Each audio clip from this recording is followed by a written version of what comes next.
Welcome back to Brit Reviews at All, and today I'm going to be reviewing Love and Marriage DC. This is again first season of this franchise with the Love and Marriage, and this one is titled "Sex, Lies, and the Great Debate." If you see me looking down, I'm looking at my notes because I took notes. So they pick up on this episode. They're picking up at the dinner that all of the ladies were at, minus Monique. She's still in Africa with Chris and her children. So as we can see, just the topic of conversation, they're still on about the whole marriage thing. Winter being married to Kevin and all of that. Now, what I did like is that it seemed like they got a little bit somewhere between the two of them once Ashley was able to kind of tone it down just a little bit. So basically, Winter was saying, how about you get to know me for me and not let's always continue to be talking about her past marriages and and all of that. So we'll see what happens with that. But from Winter's point, when she saw that the conversation was shifting into a better place, she mentioned saying that, maybe it's just a little crack of sun in the sky, pertaining between her relationship or building of a friendship with Ashley and herself, Winter. What I did realize is that Monique is actually the centerpiece for all of the ladies and how they are all connected. She basically must have put all of this ensemble together, or she assisted with it heavily. Um, Now, Arena, she takes this time while they're talking to bring up just some topics with their marriage and with her marriage with Jamie. Um, I think she's slowly starting to open up about that. I'm assuming she's a little bit hesitant to really say too much because of Jamie. It seems like he doesn't really want to go there, but it's like, dude, the show is called Love and Marriage. The point of you being on here is not just to show what you're currently doing. They're going to have questions, especially with you being married 25, 26 years. People are going to want to know some background, some history on the marriage between the two of you. Now, what they did say, and it looked like Ashley and Irena, they were kind of connecting on that level when it came to their husbands. Basically saying they're not dumb enough to think that their spouses probably didn't do some little fool line behind the scenes. They tried to do some lies here and there, and maybe they got away with it. Um, they said they never found anything to suggest, hey, I know this lady you cheated on me with. What's up with this? It was never a situation like that, from my understanding, between Ashley and Arena in pertaining to their marriages. Now they move on. We have Ashley. She's meeting up with Sean. Sean is the manager for Quick, DJ Quick. So I thought that was interesting how she does play a major role in being able to come in and speak with him about Quick's schedule. I thought that was interesting. So she's basically saying, hey, we need to look at this man's schedule because you're telling me that he's been finna do the CIAA. I think that's what it's called, the tournament that weekend, that whole weekend. Um, and he's saying he has like 15 some performances. He's getting up in age. He is unable to really handle that load like that, like he used to. Let's look at his schedule. Let's see if we can carve out some time somewhere in there to where he's getting some relaxing time. Now, eventually, Quick comes in and he's just kind of, saying, hey, what y'all in here talking about. And we get a lot more deeper into the experience of being with someone who's in that world. So apparently, this man has been in multiple car accidents from him overworking and being tired, thinking he can do X amount of events and then drive home. And it's that is the major concern. I can see why Ashley gets a little bit looks at him sideways when he says he's about to do this much work within that time frame. I get it now. Now then we have, let's see, they go in to show us from the Samuels. while they're in Africa. It looks like they had a really, really good time. The footage was beautiful. I would definitely like to visit Africa in the way that they experienced it. But now they have a different type of money, so they can do a lot of the things that they were doing and afford it for multiple people. Just saying. But I pray and I hope one day I'll be able to do the same and share with my family. But that was really beautiful for them to show their experience, share that experience with us. Now we have Irina. She comes in. She's talking to Jason. This is an interesting thing to show. I do like that they are showing this because this is something that a lot of parents out here who do have to deal with children who are disabled, but they're older. Um, Jason is basically, he's trying to do what he wants to do, but he feels like his dad is forcing him into trying to be a DJ. Um, I mean, he has his mindset on being in the program. Um, and I like that Irina is stepping in and she's basically saying, "Hey, I hear you. We're working on it.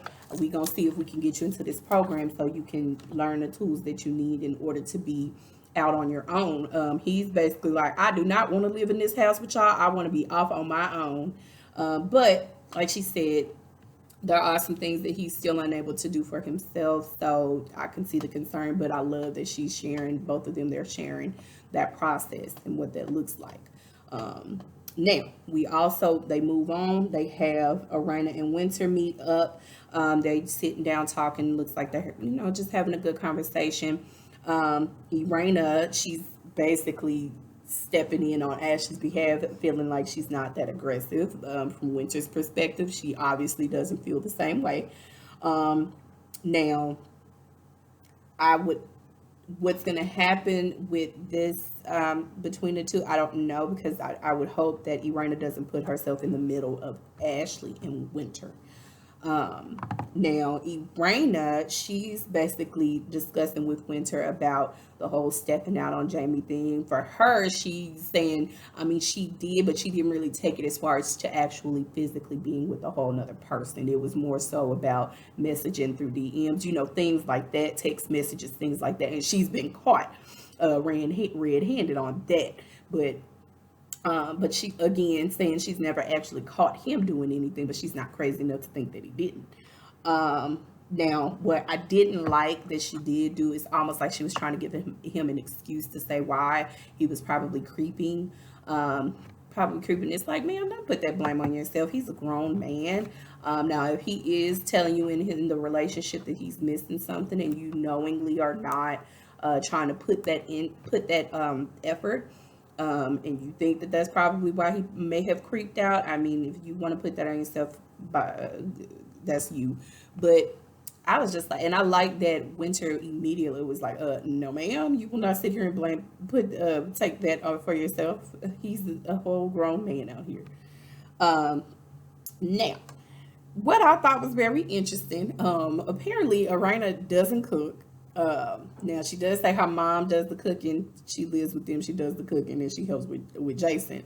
But her and that crab boil and how everybody kept questioning her about making sure she cooked that food properly. I thought that was interesting. If y'all paid attention to how everybody was eating that food at the table, it would make you question on if it actually came out good or not. And they just had to fake it for the cameras for a second.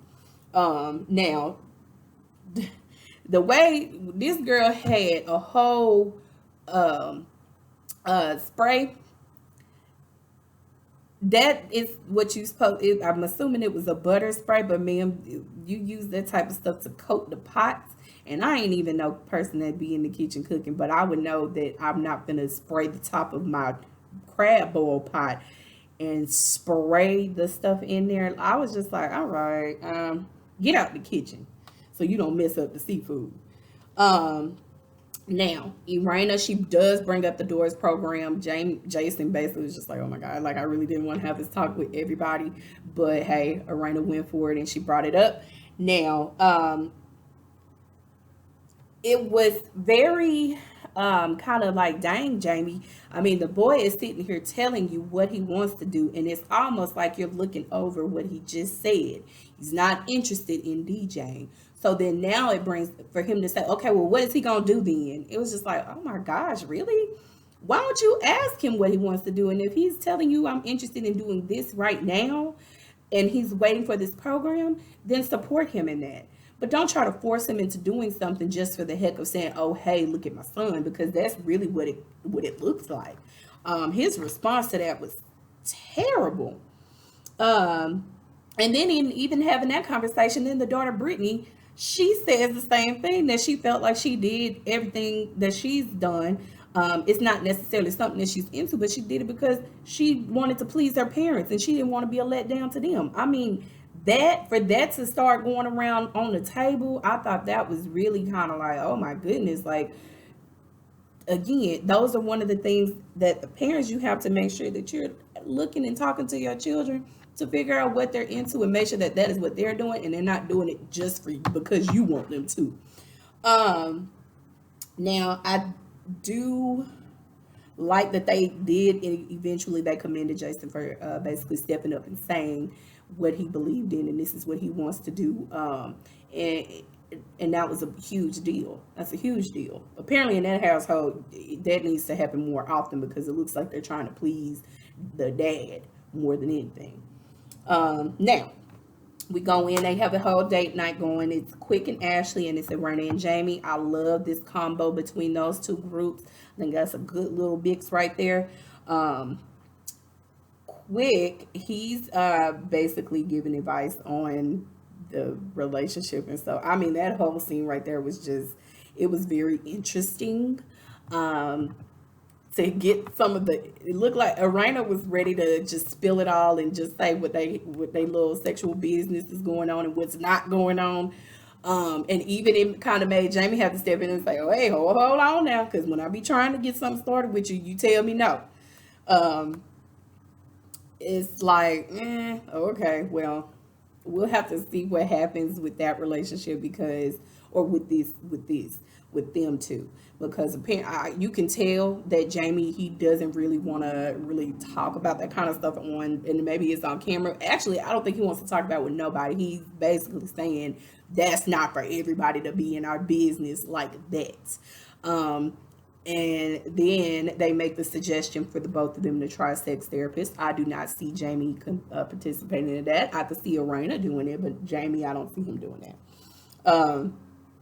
And he basically, yeah, he's totally against it. But now during that whole scene, I think it made Jamie uncomfortable, and he just wasn't really there for it. But I do like that mixture. I would like to see more of the mixture of those two marriages. Now we have Monique and Chris. They come back from Africa, and it seemed like when they came back that something between them two, it got even worse. She seemed like she was in a whole mood at that particular time. Almost like nitpicking with him, to be honest. That's what it felt like. Um, Now let's see. We find out that she did get the job at the radio station. So I thought that was wonderful with the morning show. So she's currently doing the morning show. Now again, she is overly doing it with the, oh, well, I need more depth out of you, more depth out of you. If you, it's like, ma'am, sometimes if he's answering you, and he said that, if you asked me a question, I answered it. But now it's almost like every little thing that he does is irking her to the umpteenth degree. Almost basically at the point where she completely shut down and you noticed it on camera. And then so when he realized, okay, so you're at a point you're shutting down, you don't even want to film anymore.